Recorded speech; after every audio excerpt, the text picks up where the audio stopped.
Welcome into the DNVR Rockies podcast, brought to you by Strava Craft Coffee.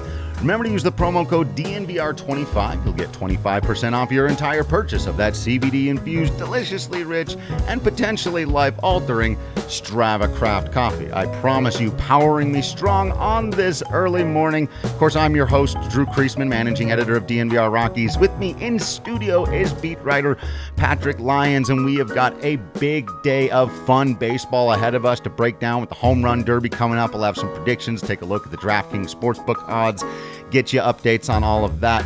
But before we can get super excited about what's going to happen later on today, and believe me, we will, a lot happened yesterday, Patrick, some of which we were able to break down with our new best friends and our old best friends, Jake and John Boy, of course. Appreciate that. If y'all haven't checked that one out, make sure you listen to that podcast and you check it out live on the YouTube so you can see all shenanigans that were had by all involved. But we talked a little bit about the draft, the Rockies taking Benny Montgomery with Kumar Rocker still on the board. I don't think we managed to mention the Michael Toglia two-run homer in the Futures game. So some fun stuff going on in the Rockies universe. I know you were out there at the ballpark for that. What was your take on the happenings at the Futures game and not only the Rockies players that got to play in the game, but the Rockies people who were just generally around everything, Castilla and Hawkins and all of that?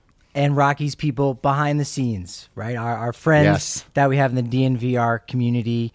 And it was, the biggest takeaway was Denver showing out. It was everyone coming out to these events. Futures game, especially if you look on the secondary market, the tickets really weren't that costly. Like, people are like, I don't really know who these players are. Maybe I'll stick around for the concert of One Republic. Again, local act here in Denver, Colorado. And celebrities, okay, from the softball game. But for the most part, the tickets were cheap because there's not as much interest in that. And yet, the place was packed, right? Yeah. It was fantastic. Just a good vibe all day. As soon as the gates were open, people were coming down to try to get baseballs from these young prospects, catch the home run balls that were flying out all over the place by these young bucks. That was fantastic. Connecting with people that I hadn't seen in a year. A couple people we had on our show last year for the draft, Justin Wick. I'd never even met him in person. Life, and there we go, watching Cole Winn from Longmont, Colorado, prospect in the Rangers organization, watching him warm up, get to exchange some hugs with Justin. So it was a day for Denver and the baseball community and the DNVR community, even here too, to just show out and just have a good time. And the prospects looked great. Vlade looked comfortable there, batting seventh, getting the start at DH. Toglia with the big home run. Maybe could have been the game MVP had Brendan Davis of the Cubs not hit 2 home runs himself. Yeah. Willie McIver may have struck out twice, but he did throw out Julio Rodriguez, big prospect, 5th overall prospect in the game, threw him out, stealing at third base, and I think you even got something coming up on Willie McIver too. Yeah, excited about that. Yeah, if you're subscribed, you got to check out what Patrick's done on Toglia. Got some stuff coming up on Willie McIver. Lots of that stuff coming your way throughout the. I keep wanting to say weekend, and it's not week. You could say week. It's just the week. Yeah, throughout the week. The events that are like most exciting are really it's the Derby and the game. Yeah, and then some people have some excitement, of course, for Futures game, celebrity softball, but there have been events going on all throughout the Play Ball Park, right? Fan Fest, right? That did start on Friday, and I think there were even some events on Wednesday and Thursday, more press conferences and stuff like that. Yeah. For the media, so it has been a thing that's been going on, and it's been fantastic. I had some trepidations about this happening late, and certainly hasn't been perfect, but man, oh man, MLB has really stepped in here and just made a fantastic, just a fantastic setting, and the way they've come into Denver and the way that the Rockies have kind of put their own little spin on it in so many different ways has been really enjoyable. And so I'm so happy for the city of Denver to be able to have this opportunity. And so far they're 1 for 1 with everything we saw on Sunday, and I think we're only just getting started. Yeah, it's going to be really, really fun, I think, for the next couple of days here. I don't want to ruin your story, but I do want to just quickly mention hitting a ball 444 feet for your first home run at Coors Field when you know. And it was funny to me because he's got such a baby face, does Toglia. And when he hit the homer and he's running around and he just cannot contain his smile. He just can't. And it wasn't until he was being interviewed afterwards, and I was here at the bar. We were hanging out with Jake and Jimmy, and I saw him on TV, and I goes, he's enormous. He is huge. Like, he's not thick yet. He needs to bulk up a little. I guess he hit a ball 444 feet. Maybe I shouldn't be telling anyone to bulk up. But I go, okay, a legitimate 6'5" switch hitter who can hit a ball that well. Like, yeah, that pops your eyes a little bit, and obviously all the things that prospects need to do, and it's just a moment in time. Well, some of us will never forget Eddie Butler striking out the side with an unhittable changeup at the Futures game, and us thinking he's the guy forever, So don't run away with it too much, but at the same time, you got to hit a home run at Coors Field, man. First pitch. Yeah. First pitch. Literally the first pitch he saw. Now, he's been in Coors Field before, right? He was there at the alternate site. They sort of did something right towards the end of the season where they invited up a lot of the prospects and stuff. Didn't get much coverage because, again, no one could go in and see anything. Right. So Rockies probably didn't even necessarily need to advertise what they were doing. But him and McIver and Vlade, all those guys, they were able to do some training at Coors Field. And so I think that probably helped in that big moment. Even talk to me before the game. And you can read it in that article at the DNVR.com about, the pitchers coming out. They're going to want to just try to throw gas. And he's like, I'm not going to try to do too much. Yeah. That's it. Just play his game, stay inside himself. First pitch, he got it right in his happy zone and hit it out. And that's just such a wonderful moment. Yeah, I really wanted him to get MVP. Yeah, and I thought there was a chance because it was 8-0 at one point. American League ended up getting 3 runs. The American League roster was stacked. Yeah, like that's where if you're looking at future MVPs, they're all right there. Like the first hitting group was Bobby Witt Jr. taken 2nd overall by the Royals, Adley Rutschman taken 1st overall that same year by the Orioles, and then the Mariners' 2 big boppers, Julio Rodriguez, Jared Kelenic, and then, you also had Spencer Torkelson hitting them out, Jason Dominguez. They were loaded, and yet NL comes out, scores 8 runs, spreads it around, and you go, hey, that's a feel-good story.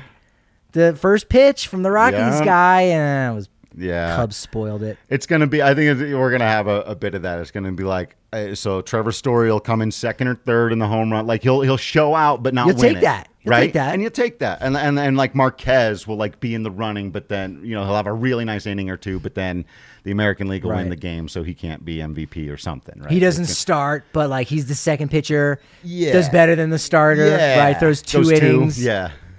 I think he's in line to go too. We'll wait to hear that announcement pretty soon here if he does get the call to start the game. So kind of have fingers crossed he'll be the first starter to do it since Ubaldo Jimenez, but let's not get ahead of ourselves too much. It was a great day. I was over at the Raleigh Hotel and got to meet a couple of the celebrities, which was neat. They were taking batting practice. Derek White, a former Sea Buffs baller, looked a little awkward swinging the bat. We tweeted that out and said, rate his swing. Ends up hitting a home run in the softball game. So goes to show you never know what could happen. And there were some celebrities here at the bar too. Yeah. Yeah. We had a couple ball players came in. We had Trevor Plouffe and Peter Moylan, obviously hanging around with John Boy and them. I mentioned last night I was excited to meet Chris Rose. This is a long-time watcher of Intentional Talk and Best Damn. And it's a big one. And, just as somebody who's – and even as people like – because they approach sports the same way we do, right? And Chris Rose is going back a long time. Like, let's make it fun. It's okay. We can inform people, but it's also okay if everyone's here just talking about sports like we are at the bar. And literally, that's what we did here down at the DNVR bar the other day. It was a couple former ball players, a couple of analysts, a couple of, whatever we are. We're not TikTokers, though. I was going to say, like, personalities. I don't believe there were any TikTokers. Because it's funny, like, when I talk about John Boy to some people, like, he's huge in the baseball community. Like, if you're watching our show right now or you're listening on the podcast, there's a 95% chance you have an idea who he is because of, again, the content that he creates, it being so baseball specific. It's so fun. It celebrates the game. He and everyone over there at John Boy Media has done a fantastic job. But as soon as you go out of that sector even slightly, someone who's just a general sports fan, right, they might not know at all. Right. And it's, is that TikToker? Like, no, they're a baseball personality in a sense. And that's who we are, Drew. We're baseball personality. I'd rather be that than a TikToker. For sure. And I got to say, everyone, our crowd gave him a nice little ovation when he walked in the door. The bar here gave Jimmy a nice little ovation, so I appreciated that. And just so everyone knows, I tweeted this out, but it's important to me. They took care of everyone down here fantastically. Those guys got 5-star reviews from our wait staff, our bar staff, all the fans. Jake was walking around to every single table introducing himself. Where are you from? How do you whether they were there for the Yankee stuff or they're there because they're DNVR members. Some people were there to watch the soccer game, but everyone was having a great time. So Jake is genuinely one of just the nicest people. And he's like the Cal Ripken Jr. in the 90s when he would stay after a game and sign for every single person that stuck around. Right. They're all tired, blurry-eyed. They're up at like 3 a.m. in the morning. John Boy was ready to go to sleep by the end of the day. I think Jake was up at 2 a.m. our time yesterday on Sunday, and yet he's leaving. He's catching up with me. He's like, so what's going on with this? Yeah. And I'm like, you need to get outside. Your people are waiting for you. And he's just a people person. Yeah. He's great. All those folks are fantastic. Yeah. Very last thing we want to talk about from yesterday, and we don't have a ton here for you because, obviously we were covering a lot of stuff yesterday and doing all of this, but the Rockies did make their first overall selection in the draft. It was Benny Montgomery, who's a high school outfielder with a similar profile to the guy they took last year in Zach Veen, which I thought was interesting. We're both learning a bit more on him, and hopefully we'll have some analysis either in written form or maybe we can get AJ to pop on a show with us sometime in the next week or so. He's not going anywhere fast. He's 18 years old. We've got plenty of time to analyze this kid and figure out the pick. I think to maybe just steal a little bit of AJ's first reaction and share it with you, because the big thing I think people are really wondering about, less about Benny Montgomery and more about why, if Kumar Rocker, this stud pitcher who a lot of people thought weeks ago was going to go in the top 3 or 4 and would make perfect sense for the Rockies to, we've always talked about they need to draft and develop pitching. Why not get that guy? And it does sound like his draft stock was legitimately dropping. In fact, AJ kind of basically came out and said, I don't know much about this Benny Montgomery yet, but I'm glad they didn't take the bait and draft Rocker because they felt like they had to, which is where I probably felt last night when he was still on the board. Like, well, you have to draft this guy because that's the guy, right? And maybe we'll find out it was, and this was a big giant mistake and they overthought the thing. But if it turns out that, there's a reason all the other teams didn't draft him, if his stock really was dropping because his stuff isn't as good as people thought and he hasn't developed as well as people thought, and they think that it makes more sense for them to build at their area of weakness, which is in the outfield, okay. Again, we'll find out more about it. We'll have to dive deeper into it over the next couple of days. But where my first reaction was, I think like a lot of people, they should have gotten Kumar Rocker. I'm now less convinced of that specifically and more, okay, let's learn about this kid, Benny Montgomery, why specifically they took him and what they think he's going to provide in the future. If they're looking at some sort of, hey, Zach Veen and Benny Montgomery are going to get to the big leagues right around the same time with these insane skills, these speed demons who are also tall. We've talked about patrolling the outfield at Coors. It may be all a part of that, or it may just have been he looks like the best one available. I don't know. Yeah. It's...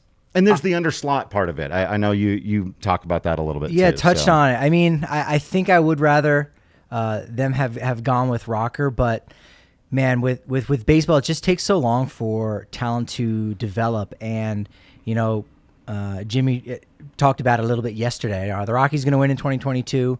No. Are they going to do anything in 2023?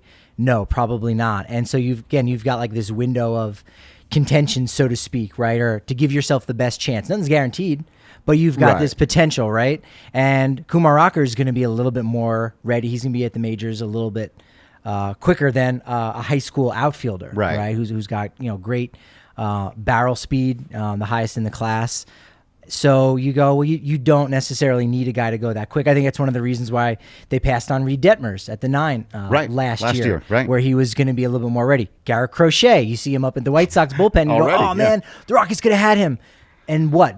Be the lone lefty in the bullpen. Great. That's good. Yeah. But then they've got 11 road wins, and they're still in 4th place in the division. Right. So it's a lot of it is the timeline. So I'm almost willing to say, to give the front office the benefit of the doubt and say, all right, if you are kind of picking more of these high school, more raw products, you are suggesting that your window to get all of these guys up at the same time is going to be in 3, 4, 5 years away. And then you go, okay, now you're building towards something. They just need to do the flip side at the trade deadline and get whatever you can for the guys that aren't going to be around. Right. And for figure the guys out we've talked about all season. Yeah, exactly. Story, Crone, Givens, Bard. Hey, Bard with the close again. Yeah. Bardo. Yeah, that still blows my mind that the Rockies won. Oh, yeah. I guess that's the other thing we did. Because we did all the stuff that happened yesterday. The Rockies played a baseball game, and they beat the San Diego Padres. In fact, they've won 3 of their last 4 road games, Patrick. What? That's a real statistic. It is. And they went into the week with 6 road wins. Yeah. And then they increased by 150%. Yeah. Right? It no, is 50%, not 150%. Yeah, it's morning maths. We're doing Strava Craft coffee maths. Speaking of which, because it's a little bit too early for my Breck Brew and my Breck Seltzies, but you should get your Breck Brew and your Breck Seltzies whenever you need something for your thirsty drink times and you're watching the baseballs. Highly recommend them. You can get a bigger one. Come on down here to the DNVR bar if you are a member. Do subscribe today at the DNVR.com. You'll get all that written content. You get constant discounts on hats and shirts and all kinds of cool stuff like that. Like I mentioned, the bigger beer down here at the bar. It'd been a while since I had done that one. And you get access to our Discord channel where you get to come and hang out with us 24/7, talking baseball or TV, movies, cooking, snowboarding, whatever is on your mind these days. We've got a chat room for it, hanging out with all of you. So do become a member today. And one last thing is we got to let you know about our friends at Ball. That's right, Ball. You probably know about these guys even if you don't know about them. Do you have cans or jars or anything made out of aluminum? Well, then you're familiar with the great work of the people over at Ball. What you maybe didn't know is that they are some of the absolute best community members of any business that you're going to find anywhere. They have been leading global sustainability efforts for decades. In 2018 and 2019, Ball Aerospace developed image surveillance systems to observe natural resources from space. Really cool stuff. They're reducing operational carbon emissions by 55%. And across their value chain by 16% from 2017 levels. And this may be most important for all of you out here in the area, they've been given 100% positive ratings by Better Business Bureaus and places like that let you know it's a great place to work. It's a great place to be. They take care of everybody well. They pay people well. It's a safe environment. And right now they're hiring over in their Golden facilities, making some 12 and 16 ounce cans for all kinds of liquids. The Golden plant making sleek 8, 12, and 24 ounce growlers. Again, to put your Breck Brew in. So if you're looking for some quality work at a place where you know you're going to have chances to advance and you're going to be treated well and you're going to have it's an equal opportunity. They treat everyone the same there. Check out #WorkAtBall online or apply for the position at their can plant. Text Golden to 77222 or go to jobs.ball.com and search for Golden. That's jobs.ball.com and search for Golden, or simply text Golden to 77222. But yeah, the Rockies winning that series when we're all getting ready for the All-Star game and paying attention to everything. But that was exactly the kind of we were just having this conversation. You don't expect it. You don't predict it. You can't predict it or expect it. At the same time, my mind all year has been going, I know what the pace is on the road. They will randomly at some point rattle off a series of road wins. And I don't know if 3-on-1 road trip quite counts, but that's more or less, they could have taken game 1 in Arizona. So, that really would have been the big road trip. They do the holy crap, look at them go. But Yeah. They'd been more competitive. Like, there had been the growth. Yes. More competitive, but it wasn't translating to win. So, as you said, you can't count on it. You can't expect it. So until it happens, and even still that it's happened, you go, was that an aberration? Don't predict the next one, yeah. I know, right? Are we going to even remember that they went 3-3 where you go, no, that's good. Like, that's great. That's a great road It's great. trip. Yeah. It is. Like, they're teams that win the World Series every year and have the best record, that they go 3-3 on a road trip and they go, all right, yeah, we weren't great. We definitely weren't awful, but now let's go back home and let's dominate and let's move on to the next thing. So for the Rockies, that was domination. They dominated to a 3-3 record in so many ways. So I'm looking forward to like absorbing that a little bit more once All-Star month is over. Right? That's what we're going with. It's a whole month. It's really All-Star month now. I think we officially need to deem it. All been the starting pitching, man, and they're going to add Gomber back to the mix. But again, even with Freeland, who keeps getting blisters and cramps and when he can't seem to finish a game right now, he's been fantastic. Our man Marquez has been one of the best pitchers in baseball over his last 5-6 starts. And John Gray continues to be extraordinarily steady. And, you know, they go out there and so you see him do it against some of these other teams at home or then they do pitch well against Arizona and you go, yeah, but that's Arizona. And then they go into San Diego and in 3 straight games, their starting pitching is dominant. And you go, yep, no, they're for real. It's just too bad the rest of the team isn't because That was the other thing I was going to add about the draft, too, with Kumar Rocker, is that maybe the Rockies feel not competent enough, but they feel strong enough about their ability to develop pitching and get pitching where they don't need to draft someone in the first round. Now, obviously, Gray and Freeland were first-round guys. We'll see what happens with Gray going forward, but Freeland's still around for 2 more years. Antonio Senzatella was an international signing. Right. And Herman Marquez and Austin Gomber were both via trades. Right. Yeah, you used one in 2019 on Ryan Rollison, a first-round pick. Peter Lambert, we'll see, is coming back. So it's like you've got a nice mix of. It's a little bit of a hodgepodge, but even still, you can figure out, like, you know what, maybe there's a way that we can get undervalued. Again, if you go out there, it's risk reward when it comes to making trades. Right. But you know, when they stick their neck out there, so far they've done pretty well with Marquez and Gomber. Yeah. Let's forget who they gave up for Gomber. But nevertheless, they were still able to get that and not have to expend a first-round draft pick to get Marquez and Gomber. So maybe that's also, again, kind of part of the bigger picture. Right. And we'll pay attention to the next stuff because remember they got Chris McMahon last year, and maybe that's a type of strategy where they go, hey, if we're getting a Sam pitcher Weatherly, a little bit closer, 3rd round. Yeah, and McMahon looks like the real deal. Weatherly is striking out everybody and walking everybody else.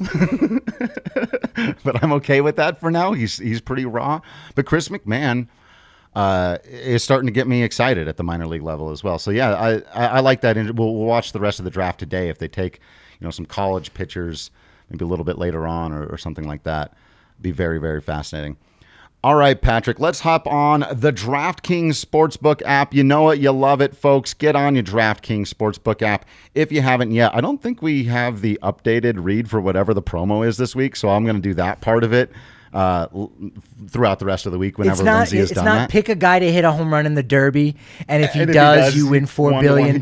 Yeah. It might be coming later today. It may be coming later today. No, there's always something. You can download the top-rated DraftKings Sportsbook app now and use promo code DNVR. I'm just not 100% sure exactly because we're still waiting for the next promo from them, but we do know what we're going to be doing. So down here at the DNVR bar tonight, if you're in the area and you couldn't get to the home run derby itself, but you still want the atmosphere, you want as close as you're going to get to that, come down to the DNVR bar. We're going to be watching the home run derby, but there's going to be all kinds of fun stuff. People are going to be placing bets, DraftKings. We're going to have giveaways. We're going to have special shots. We're going to have are we doing Canadip again as well? I think we got all that kind of stuff. So come down to the DNVR bar tonight to watch the home run derby.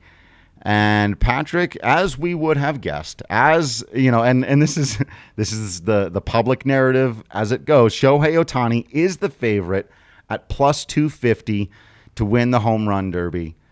Is that where you're putting your smart money? Or do you like one of these guys for a little bit longer odds, a little better payout? Because the favorite almost never wins it. No, as I mentioned yesterday on the podcast, since they've gone to the bracket format with the time limit, you've got 3 number 2 seeds who have won it and a number 5 seed. So number 1 doesn't necessarily do it. And I do not like the fact that he has to go up against Juan Soto. Like that's probably that's the toughest matchup. When you think of boppers, Juan Soto is one of those guys. So that's hard. I mean, Jimmy talked about it yesterday that, it's going to be Ohtani's, weekend. He's calling in now. We'll see if we can get him on the broadcast. But he's got the hotline number. If anyone's it's going to be him. Shohei Ohtani hotline. But some of the best moments in home run derby history weren't the ones by the winner. Right. Josh Hamilton is one that Trevor Story talked a lot about, and got a DNVR exclusive from last week. You can check that out. How Josh Hamilton, 2008 at Yankee Stadium, went off. He didn't win that year. It was Justin Morneau when he was with the Twins. Sure. People don't necessarily remember that. Remember the show in 2019? You told me 4 days ago, and I had already forgotten. In 2019, when Pete Alonso won, he didn't necessarily light it up. I was spraying the ball around. But it was Vladimir Guerrero, Jock Peterson going head-to-head, having swing-offs where it was basically, all right, at this point, they were making up rules as it went along and basically said, okay, you have 3 swings. Do with it what you will, because we just got to wrap this up. Yeah. And Vladdy ended up hitting 93 home runs, I think, through that entire derby, which is insane. Didn't win it. So I think Ohtani can still have those moments and have that moment of hitting one and knocking a beer out of someone's hand up on the rooftop. Right. Like that will most definitely happen.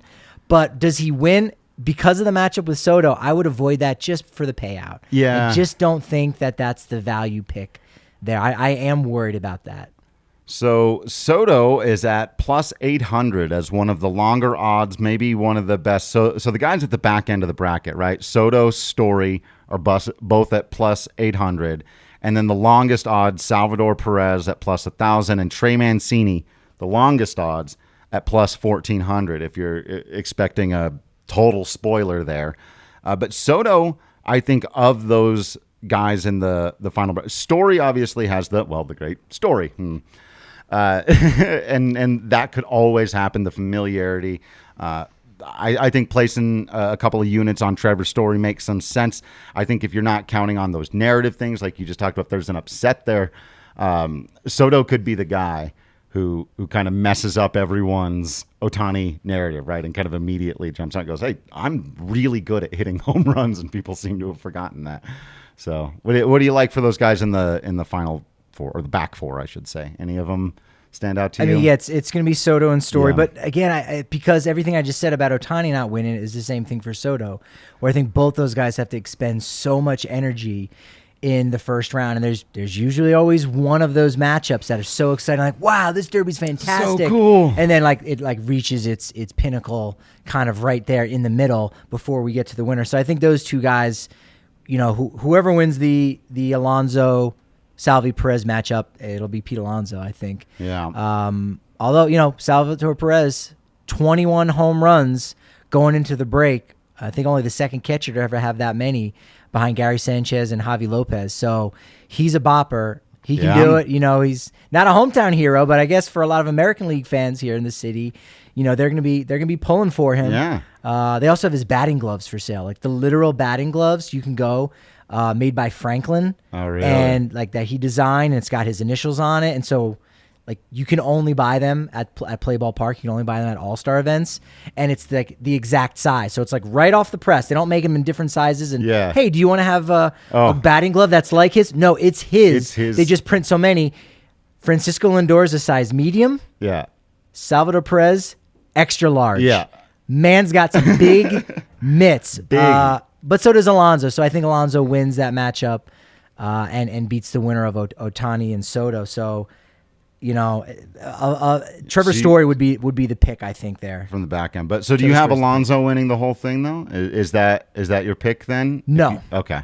I don't. I think Alonso gets to the finals, and I'm really torn with how I see this playing out. But I am going to go with Joey Gallo.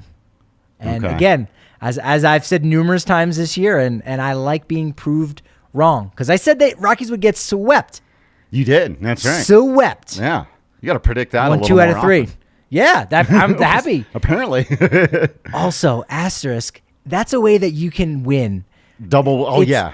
you either look smart by saying sweep and you got it right, or they win one game and you're like, oh, it's close, right? Maybe they should have lost that game, or they win 2 out of 3 and you're still happy. Right. You're like, hey, it's a win-win. They won. Yeah, I didn't get the That's how the you emotional hedge bet. That's how you game the system a little bit. Yeah. So I think it probably will end up being Gallo. I know you like Matt Olson there. He's going against Trey Mancini, which is that feel-good story, and it still feels good, right? Even if he hits 7, hits 10 and goes out in the first round, still feels good. Right. Does he go all the way to do it? I don't necessarily think so. No. Yeah, I don't think so. I'm oscillating back and forth here between Trevor Story just for the hometown thing, which I think would be so much fun. Love it.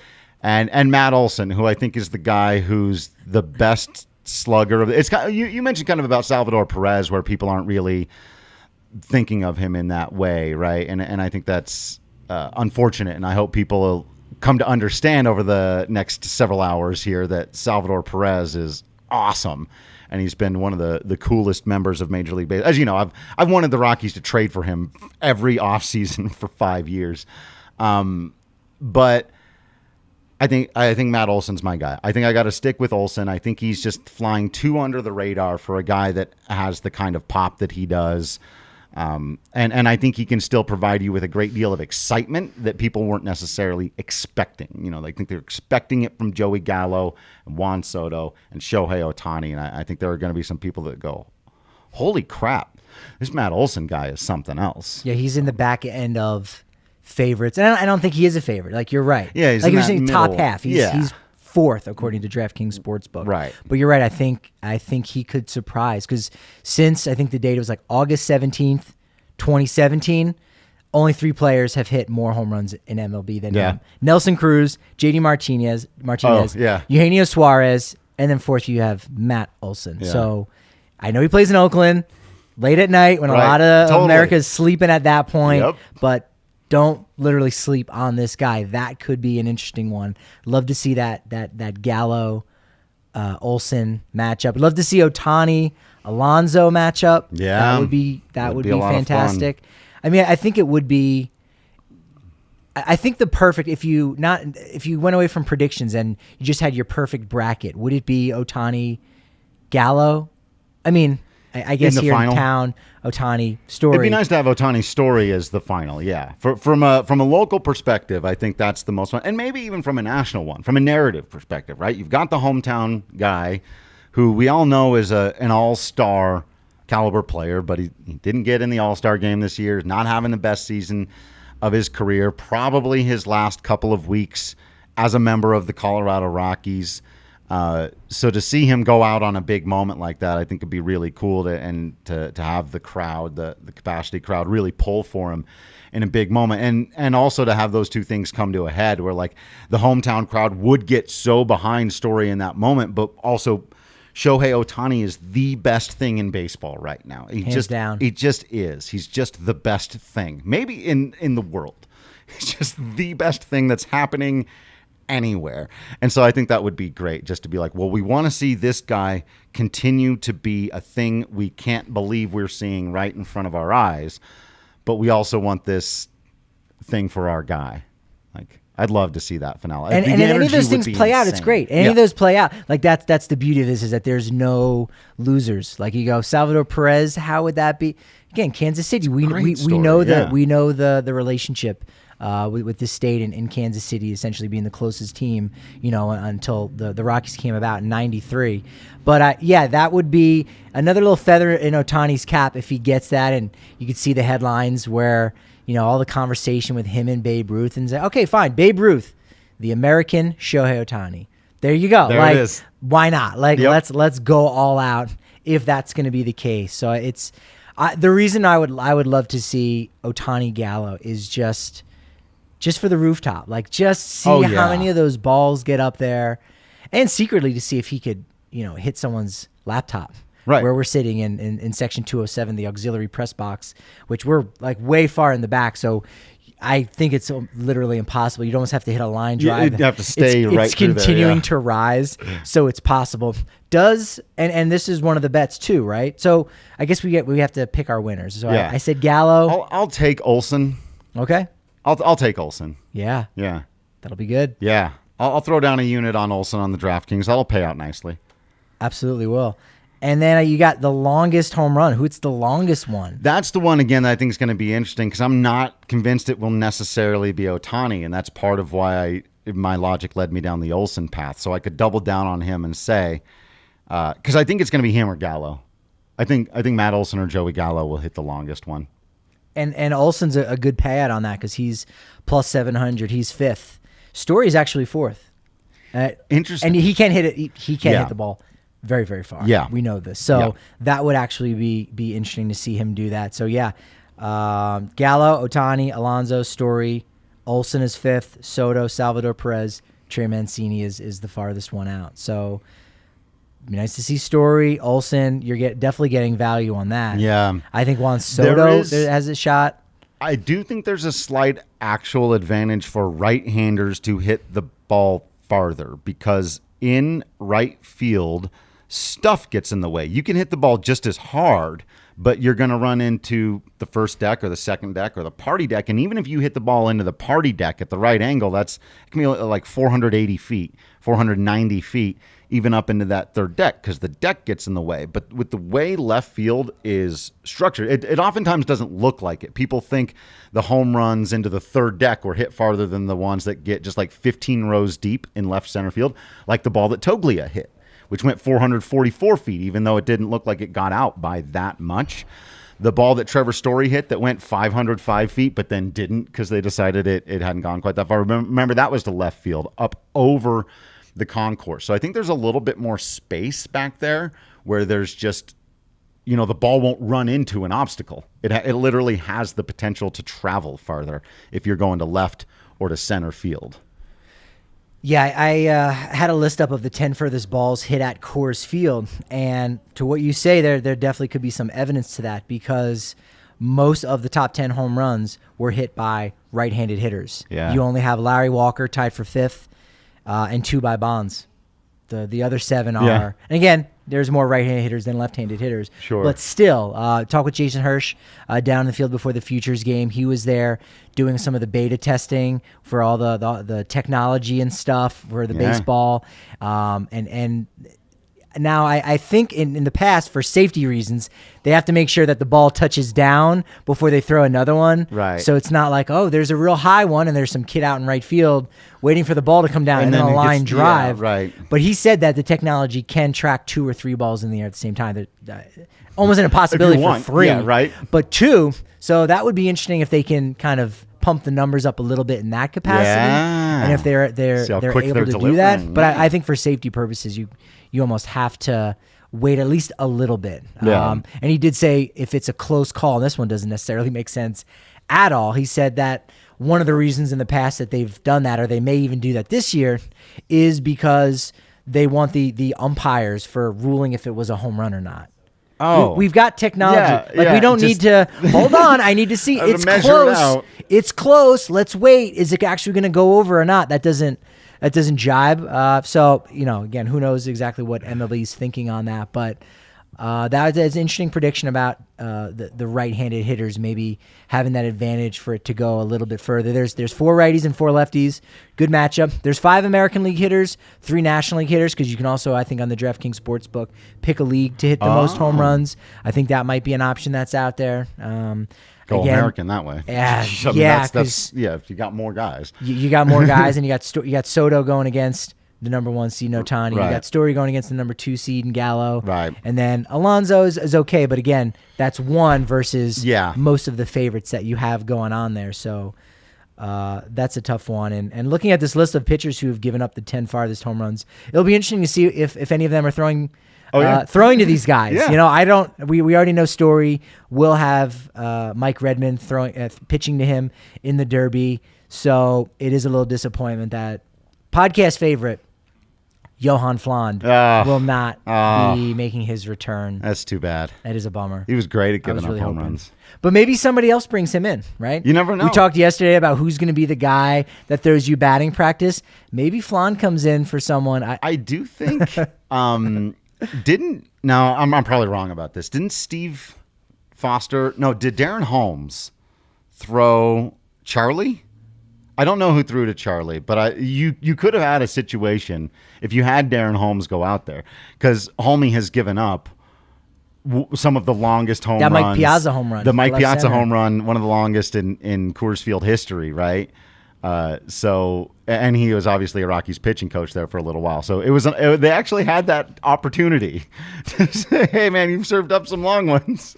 One of the interesting things that you can do on the DraftKings Sportsbook app is pick an exact outcome. Now, it doesn't have every single permutation, doesn't have every single Story.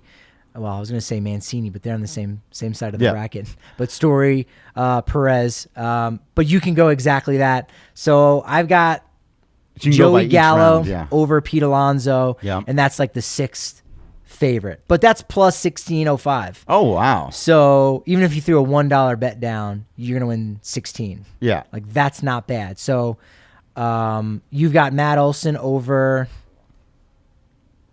Did you figure out who's going to go on the other side? I need to look at the... So do you have Alonso or Perez? I got Alonso in that first round bracket. I'll take Pete Alonso over Salvador Perez. All right. And do you think Alonso can beat either Soto or Ohtani? I think he can, but I don't think he will. I would take Ohtani or Soto. I'll take the winner of Ohtani or Soto over, but I'll go with Ohtani, gets through Soto, even though I said earlier that I think there's a strong possibility that doesn't happen, and then gets through Pete Alonso. So Olson over Alonso? Yeah. In the finals? Olson over Alonso, I think, is my finals. And even Olson over Ohtani is plus 1600. So it's like, again, because it's a bunch of parlays. Essentially what it is just the series of parlays and here's what it has to be. Right. And so either way that you go on that, you're looking good. Olson over Alonso is the 7th, or rather 9th best favorite. But again, Olson over Alonso plus 2010. Yeah. $100 bet wins you $2,000. $1 bet wins you $20. Yeah. And you're gonna be feeling pretty good. I like that. Throw down a little bit on those. That there are a couple other ones that was interesting. Well, the longest home run you can bet on, is it going to be over 419 and a half feet? Yeah. So 520. Wait, did I say 400? Oh, 500. Sorry. 519. 519 and a half feet. So 520. 520? I don't think so. That's so much harder to do than... I don't think the altitude and all that stuff does quite that. My initial reaction was no. No. And the more I started thinking about it, I switched to yes. So over is minus 110. Under, also minus 110. Oh. But still, they're right there. They've got the number in a sweet spot. So I'm going to say yes, someone does hit at 520. 520 or more. I'm saying no. I'm taking the under on that. I think that's smart. I don't know what what triggered me to think yes. I'm trying to imagine a 525-foot home run. Like, would that get you to the rock pile? Probably not quite. If you went straight to center field, you probably need to hit at 540 to get it into the rock pile. But that is a monster jam. The other bet that you can go on here, I'm not seeing it this exact second, but I saw it, and it knocked my socks off. Someone's asking what channel the Derby is on. Do I ESPN? I thought so. Probably on the old ESPN. 4-letter network. Appreciate you. Would be on the old ESPN. Is how many total home runs? So what do you think they set the number at? And it blew my mind. I think I just looked at it, so I'm cheating here. Isn't it 299? 299. Probably 299 and a half. Yeah, ESPN2. Not on the Ocho. Major misstep by MLB. An opportunity to grow the fan base. Terrible. Every home run, like some slime pops up. It should be on Nickelodeon. You know what? Let's not go down that rabbit hole. Nickelodeon thing is going to... Let's not totally revolutionize MLB to be something great. I guess. It's not really worth our time, I guess. Apparently. But 300 home runs? 300 home runs tonight. How many souvenirs? And how many did Campbell get? Hope not. You know, Patrick, I feel like I can confidently say, having covered literally hundreds of games at Coors Field, having attended, I wonder if I've attended in my life over 1,000. Probably not. But over 500, maybe. That's a lot. I mean... Before a lot of games. before I got credentialed, I was right around 250. I figured, right. That's a lot. And then that's you like start 10 going a to, game. Every year. Yeah, every year. But I can confidently say I've never seen 300 home runs hit at Coors Field in one evening. I can confidently say that is not a thing I have ever seen. I thought you were just going to say 300 home runs at Coors Field. Because it might be close. I wonder maybe in the year. I could that's see interesting. it. How many are there? I could see it. Maybe not. I don't think in a year. That's too many. Not in a year. That's too many. Yeah, I don't know. It would depend on how many games. But in one night, yes, you're right. That seems. I don't think that's ever happened.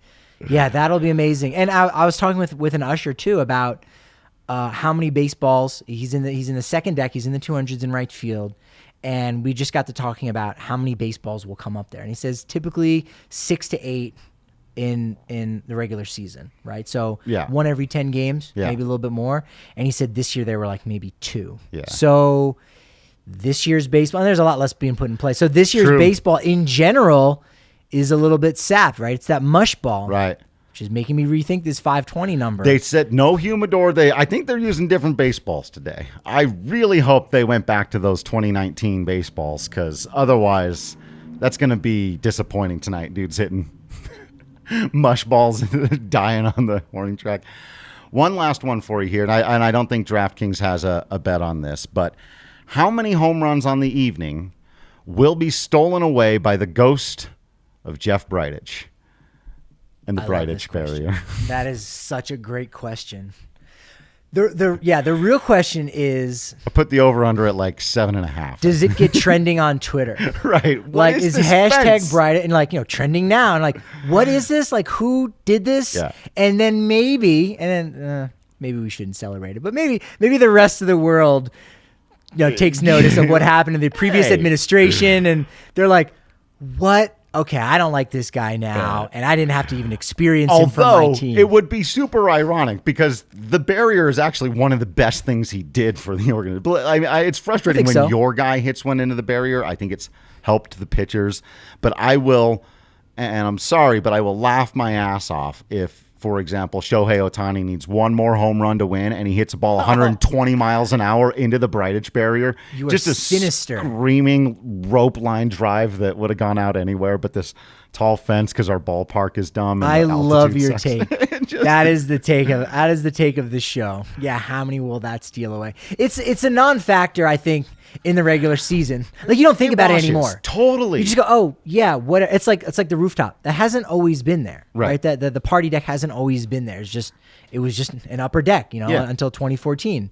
So it's still relatively new, and the Bridich barrier relatively new. But you see it enough, it's kind of normal. But America is going to see it and go, wait, why is that there? Big fence there, stopping those balls from getting into the bullpen. Yeah, we'll have to have somebody out there to do the Bridich barrier counter, supposing that they stay on the baseball long enough. I don't think it'll be too many, but I'll set the under over at 6.5. 6.5. I was thinking somewhere around. I was actually thinking 7. So we're in the same neighborhood. So there you go. So let's put it at 7.5. 7.5. Let's put it at 7.5. I'll take a slight over if there are going to be 300 home runs hit. Goodness gracious! How many are not hit? That's several opportunities to get one off the barrier. And I guess we're just talking right center field because there is technically a little extra fencing down the left field line. Left field, that's right. If anybody hits that. Which is very rare. I think I saw it last year for the first time. Yeah. And I was like, oh, I didn't actually know. Yeah. I had forgotten as well. I had forgotten as well. That one will really be stinky. Yeah. Because that's unnecessary. That's the other element, too, with the Bridich barrier is that it's in front of the bullpens. And so you go, oh, yeah, that's just to protect the players. Yeah. Okay. But you could also have just create some netting. Right. Where the ball falls into the net and everyone's safe. But the other one that's just in front of that long concrete rampway where they bring everything in on the trucks. For sure. It's like, what's that about? I hope for everyone that goes into the batter's eye, maybe the fountains go off. Yeah. We'll see if they got anything in store for that. Yeah. Does anyone hit one up to the rock pile at any point? I don't. This has always been one of those things, and it's just too hard. I just don't. If someone does, like... I don't know that we even know how far a ball would be. We don't. We really don't know what the 565, something like that. That's a number. Yeah, that I think you got to get 550 to get it up there at least, and that's just. And the biggest element I think that people might not realize is the science behind it. And I'm not a science guy, hate it, love math, hate science. Yeah. Is one of the farthest balls I can ever remember being hit. Wasn't there? Was McGuire hitting one off of Randy Johnson in the Kingdom in the upper ball deck. Came in at 100 miles an hour. Exactly. Yeah. And everything that, David Dahl, when he was on the come up in 2018, was Matt Holliday telling him, like, the pitcher is providing all the power for you. Yeah. You don't need to essentially provide any more power. And you look at what Dahl did in that second half of the season, hitting homers, I think, in 6 consecutive games. Right. So, like, you just need to meet the ball at that point. Well, now the batting practice pitcher is probably throwing the equivalent of like maybe 85. Yeah. Shorter distance, probably throwing it 50, 60 miles an hour, whatever it might be. But from the shorter difference, closer, it's like 85. So you're not getting the power. The player needs to generate that much power. So that's why it might even be harder to do in a derby than in a game. I agree. I think if anyone's ever going to reach the rock pile, it'll happen in a game, and it'll happen on one of those. Someone threw a 101-mile-an-hour fastball and just piped it, and someone put their absolute best swing on it and got all of it. And it'll be in August, and a hot day. Yep. That again, top 10 home runs. I think all of them were August, early Septembers. Oh, okay. That's part of the recipe, and it's going to be super hot here too. Yeah, that's another aspect of it. Excited, man. I'm excited. This is going to be a whole lot of fun to watch all the home runs flying out at Coors Field, ignoring all of the annoying narratives of, oh, my God. Did I nail it? Did I?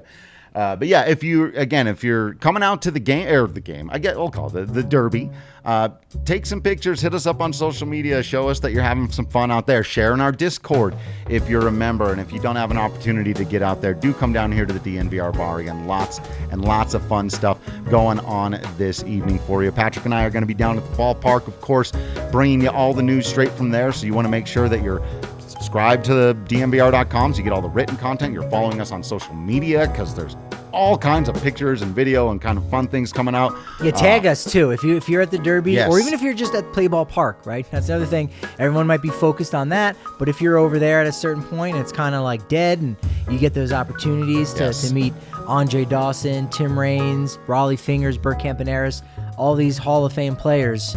Tag us in that too. We want to see all that. It's so great. Absolutely. So let us know. Make sure you are following on social media. That way you can tag us at Patrick D. Lyons, at Drew Creasman, at DNVR_Rockies. Of course, you can always tag at Michaela E. Perkins and all this stuff.